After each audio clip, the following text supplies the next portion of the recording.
আসসালামু আলাইকুম। অনেকে আমার মুরগির ঘরের একটা ভিডিও দেখতে চেয়েছে। আমি মুরগিকে কীভাবে উইন্টারে রাখি, শীতে কেমন রাখি। দেখেন, আমার মুরগির ঘরটা আমরা নিজেরা তৈরি করেছি। দরজা আছে, ঘরটা খুবই সুন্দর। দেখেন, খুবই সুন্দর একটা ঘর। খেলার জন্য জায়গা আছে মুরগির এপাশ ওপাশ।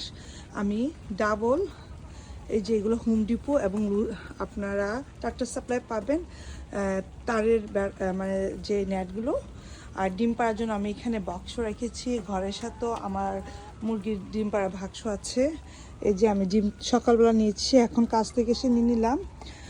তো মুরগির জন্য আমি পানি এখানেও রেখেছি, খাবার এভাবে আমি কেনা খাবার দিয়ে এভাবে ফুল করে ভিতরেও রাখি, বাহিরেও রাখি। ভাত দিয়েছি, ভাত, তারপর শাক সবজিও দেই। তারপর দেখেন আমার নতুন মুরগিগুলো পুরান মুরগিগুলোর সাথে মিলতেছে না। তারপর দেখেন আমি এখানে টারপাল, বাংলাতে যেটাকে টারপাল বলে, খুব হেভি ডিউটি প্লাস্টিক, এগুলো আমি হোম ডিপো থেকে কিনেছি।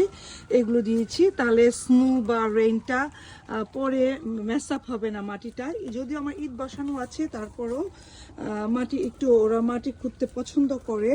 তো ন্যাচারালিভাবে আসলে মুরগিগুলোকে রেখেছি যাতে না বুঝে। দেখেন এখানে প্রচুর জায়গা, দেখেন মুরগির জন্য আরাম করার জন্য, প্লে করার জন্য রেখেছি।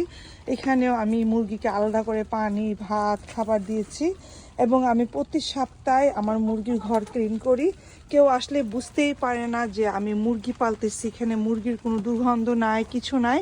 এগুলো করে আমি প্লাস্টিক বেঁধে প্রতি সপ্তাহে আমি গার্বেজের সাথে ফেলে দিই। যেগুলো মুরগির মানে যে অতিরিক্ত খাবার যেগুলো, সেগুলো। তো হেভি এই যে প্লাস্টিকগুলো আপনারা হোম ডিপোতে পাবেন। হোম ডিপো থেকে আমি কিনে নিয়েছি। আর এখানে অনেকে কাঠবিড়ালি আছে, রাকনের ভয়ের কারণে। এখানে আমার দুইটা আপনারা দেখতে পাচ্ছেন, একটা একটু সিলভার কালার আর একটা গ্রিন কালার। দুইটা করে আমি দিয়ে দিয়েছি যাতে করে রাকন, কাঠবিড়ালি, বড় ইঁদুর, মানে যে বিড়াল মুরগিগুলোকে আক্রমণ না করে। এবং মুরগির ঘরে আমি লাইটের ব্যবস্থা রেখেছি, রাত্রেবেলা হলে আমি লাইট জ্বালিয়ে দিই। আর যেহেতু মুরগিগুলা আমার হার্ডি মুরগি বলতে আমারটা, এটা রেড স্টার, এই 6টা গত বছরের কেনা আমার মুরগি। আমি ছোট বাচ্চা কিনি না, কারণ ছোট বাচ্চাকে নিলে ইনকিউবেটরে রাখতে হয়, লাইটিং, হিটিং, অনেক কষ্টের ব্যাপার স্যাপার।